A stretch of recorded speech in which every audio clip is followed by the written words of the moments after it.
Olá, eu estou aqui na Pedra Bonita, no Rio de Janeiro, e aqui ao meu lado nós temos a Pedra da Gávea, famosíssima aqui no Rio de Janeiro. E nós vamos conversar sobre alguém que esteve um dia no monte, esteve um dia passando por uma situação muito complexa. Esse homem era chamado Elias. A história dele está em 1 Reis, capítulo 17. A Bíblia diz que Elias, ele não morava em Israel, ele morava fora de Israel, ele morava mais para o interior.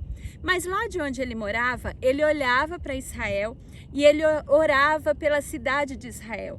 Ele sabia que Israel tinha sido corrompida. O rei Acabe tinha esquecido a sua origem, tinha esquecido os propósitos de Deus para aquele povo, e Elias orava por aquele povo. Um dia, Deus falou para Elias: Elias, eu tenho um projeto, você vai viajar para Israel e lá você vai falar com Acabe.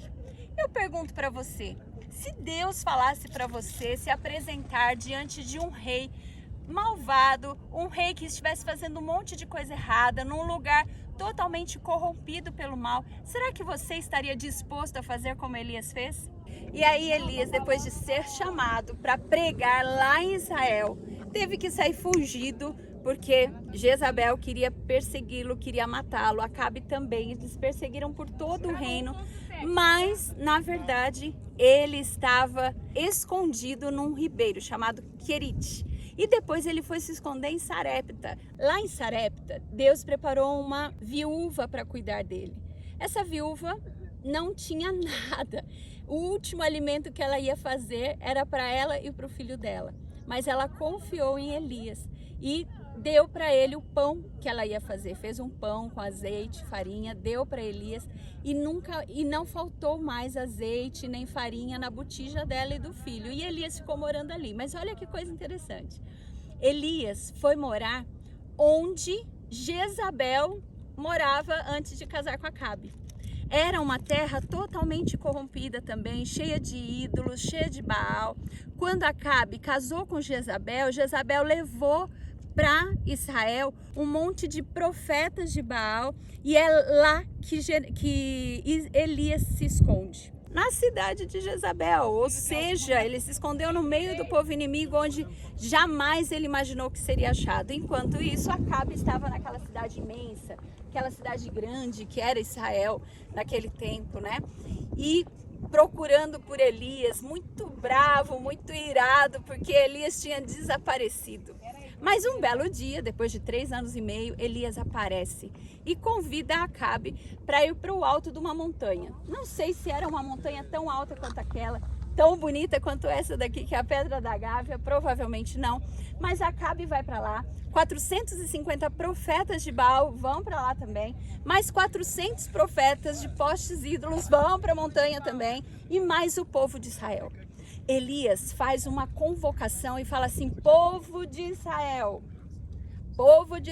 escolham hoje a quem vocês vão servir, se a Baal ou se ao Deus verdadeiro. E silêncio constrangedor, ninguém toma decisão, ninguém escolhe servir a Deus, ninguém fala nada, fica aquele silêncio. Então começa a grande batalha.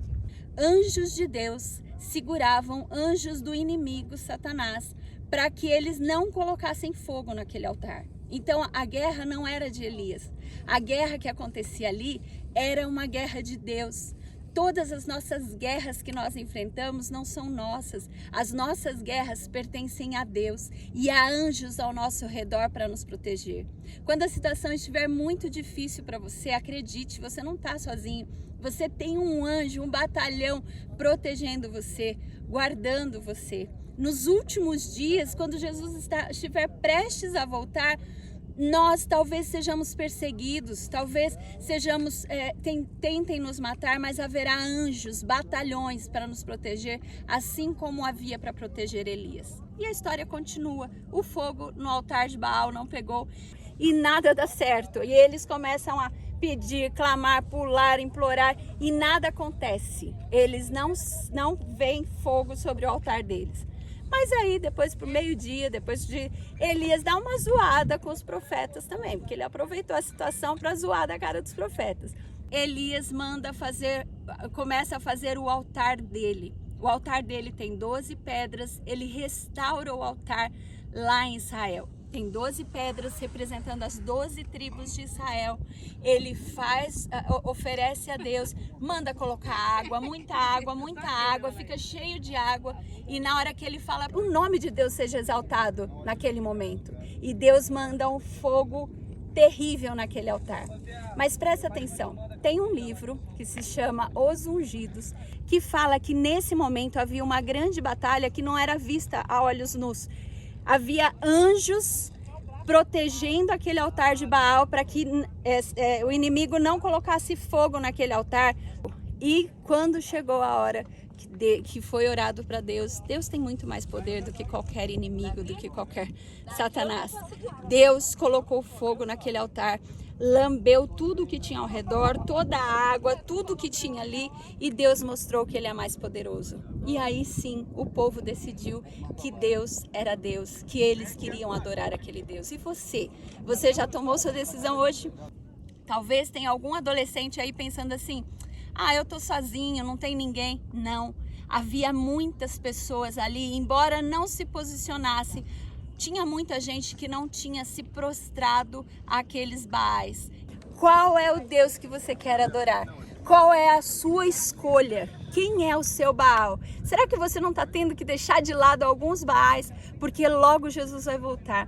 Talvez na sua escola, talvez na sua classe de escola sabatina mesmo, existam pessoas confusas pelo pecado, se enganando pelo pecado, e talvez seja difícil fazer o que é certo. E nós temos que tomar a decisão a quem nós queremos adorar. Ao Deus verdadeiro, ao Deus que pode todas as coisas, ou as coisas que nos enganam, que nos fazem passar por bobo nesse mundo. Permaneça fiel em Deus, seja fiel como Elias, como Davi. Mesmo que um dia você venha a cair, escorregar, se levanta, se entrega de novo para Deus, porque Ele tem o poder para fazer maravilhas na tua vida. Porque na hora que Ele voltar, a gente vai ver que nada disso daqui valeu a pena. E dá para fazer as coisas, ir para o céu e se divertir, como eu tô aqui nessa montanha, me divertindo, vendo esse lugar maravilhoso e pensando em vocês e agradecendo a Deus por essa natureza linda, por esse cuidado maravilhoso que Ele tem por nós. Então lembre-se disso. Um grande abraço para você, um beijo forte, um aperto aí, um abraço à distância e um aperto no coração de vocês, porque eu perdi as palavras agora que eu ia falar para vocês. Beijo, tchau!